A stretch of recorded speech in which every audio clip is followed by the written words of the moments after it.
I'm going on 27 years straight. 27 years. I got busted. I got arrested December 26th of 1999, and I've been locked up ever since. What are you arrested for? This call and your telephone number will be monitored and recorded. Well, I was arrested for multiple cases, like shootings, a lot of shootings and shootouts, but at the end, they got me in a robbery where they charged me with they caught me on camera at point blank range at second degree robbery with negligent discharge of a firearm. And I ended up getting 35 years with 85% because they got me on video.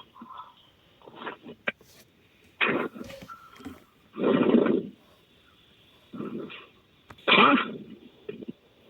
No, well, they gave me straight time because I had prior convictions for guns, loaded firearms, and drugs, and because at the time they were being strict on everybody, undocumented gang members with a violent history. They hit me with enhancements, and I could have went to trial, but I lost because my crime was committed under. I got caught under full surveillance cameras in the commission of my crime. So if I would have went to trial, I would have lost, and I would have got 144 years to life. So at the end, the only thing that my private lawyer could do was work a deal, either go to trial, lose, and get stuck with 144 years to life, or I can take a deal for 35 years with 85% and still have a release date. And I took the deal. It was a hard position, but I had to take the deal where I had a guaranteed release date. How old you was when you went to prison? I was 24. On this term, this isn't my first time, but on this time I was 24 when I got arrested. I had just got out. I had just paroled. I was only out for like 4 months, and then I came back in on this case. So how old are you now? I'm 51. 51. You know, at the time when I got released, it was hard to get a job. I mean, don't get it twisted. I don't want to spend the rest of my life in prison. I tried to do good, tried to get a job, but because of my criminal convictions and my criminal background, whenever my prospective employers would see my resume and they seen the felonies that I had, they didn't want to hire me because I was a liability. And even though my intentions were right to work, they wouldn't hire me because they had to cover their asses and not take unnecessary risk or liability. So it was hard for me to get a job. And because my neighborhood and my part of town in San Diego was so peppered and infested with the drug trade, guns, and there's a lot of guns, drugs, and gang activity where I'm from. So at the end of the day, since I couldn't make it doing the legit thing, and I didn't want to be dependent or burden on anybody, I resorted back to my old ways, and I went back to selling guns and trafficking drugs. And then that eventually led it to get shootings and shootouts. And then robberies into a life of crime, a spree of nothing but violent crimes, you know? But if I would have had the wisdom back then that I have now, I would have never came back.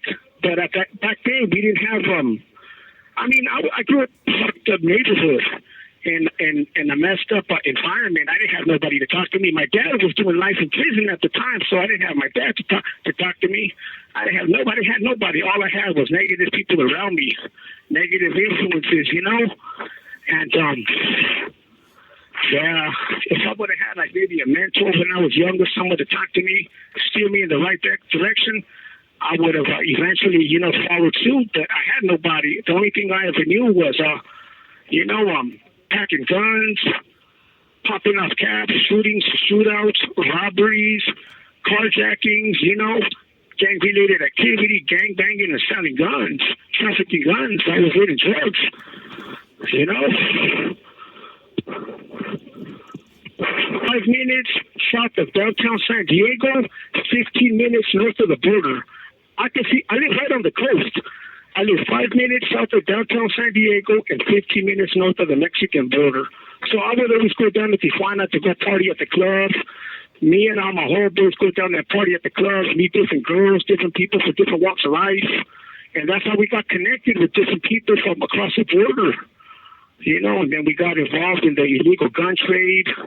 And, just, that evolved into more deeper, involvement in crime. From being drug dealers, to debt collectors. Sometimes we were hired as a security detail for some big people, from across the border. Sometimes we were hired as armed security to protect, people in high positions of power that work with the cartels, And since they were doing their thing, I mean, they were supplying the whole area with drugs, and then we started trafficking drugs, different things like that, and that nature of the life.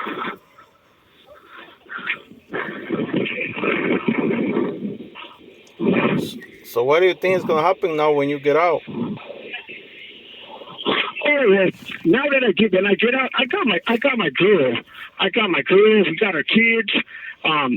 I got a lot of my homeboys that grew up with me in the same lifestyle. A lot of them had the chance to make it out and start businesses of their own, but a lot of them are preaching. Some of them own plumbing businesses, electrical business.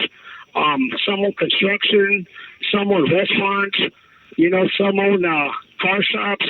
So I got a lot of doors of opportunity, but at the same time, I want to go out there and share my testimony and do presentations at high schools, junior high schools, in areas that are infested with gang activity, so maybe it can open up the eyes to these kids so they can see the light, so they don't have to pursue or suffer the consequences like I did. Because back then, we didn't have people to go to the schools to talk to us about, this kind of stuff. But now that I've lived it, I do it, I became a high-ranking gang member, a high-ranking shot caller in all California state prisons. I came well reputed, well respected. I heard I had a vicious reputation. So, now that I've dropped out and walked away and retired from that lifestyle, I want to turn the bad that I did into something positive. And I want to go share that wisdom and knowledge with other kids who don't know any better out there, so that way they can see the light and avoid fucking having to endure the things that I endured. Because a lot of the things I went through are avoidable. You just need someone out there to go out there and preach some testimonies, and I have them. I have these testimonies that I want to share, and hopefully maybe be able to start a program where I can talk to troubled youth. That way, they can relate to me, because I can relate to everybody. I've been there, done that, so I know what people are going through. So I know what people are going through. Who you running inside now? Huh? Who you running with? What do you mean? Who did I run with? Yeah. Yeah, I used to be a sureño, and then I got documented as I used to be a sureño in the California prison system for years until I got prospected, and then I got documented by the California Department of Corrections as a high-ranking, they had me suspected as a high-ranking Miami Mexican mafia member, a California prison gang. And I was documented as that for nearly 20 years. For nearly 20 years, I got documented as a Mexican mafia member. So what make you not do it anymore? What made me change? Yeah. Yeah, I didn't want to spend the rest of my life in prison. I had a chance to tell you in 2017, a friend of mine got stabbed to death. He got stabbed 28 times. I ran in to help him, but eventually he died. He died of his injuries because the damage was irreversible. He got stabbed in the heart, had both his lungs severed. He got hit in the spleen, the liver, and in the neck. But at the end of the day, after 2017, I started seeing that a lot of my homeboys and a lot of the members that I was shoulders to shoulders with were not really my friends. They were in it for my best interest. They were not trying to secure me my freedom to go home. I was just drawing myself deeper and deeper, into a big cloud of negativity, and one day I just had like an awakening where I had to decide what's for my best interest: either stay in prison and lose out on my freedom, or make the decision to walk away from that lifestyle, so that way I can guarantee and ensure that I keep my release date and go home. And at the end, I decided to walk away. I decided to walk away. It wasn't easy. You know. We ended up going. This call and your telephone number will be monitored and recorded. It wasn't easy, but when I finally took the initiative and the leap of faith to make the decision to walk away, I made my decision clear, and I walked away from the lifestyle without looking back. You know, and even though a lot of people weren't happy, they had to respect my decision, because I handled a lot of business that other members didn't have the balls to handle. They didn't have the courage to handle, and I did.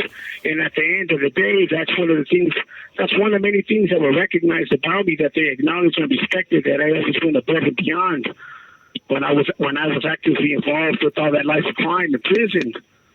And at the end of the day, they respected my decision to walk away. You know, that's what I said. I can talk about things now, but there's some things I just can't talk about. But most of the things I can talk about, because I'm not going to incriminate nobody. But I can share my journey. I can share my journey now. You know. So you have 60 seconds remaining.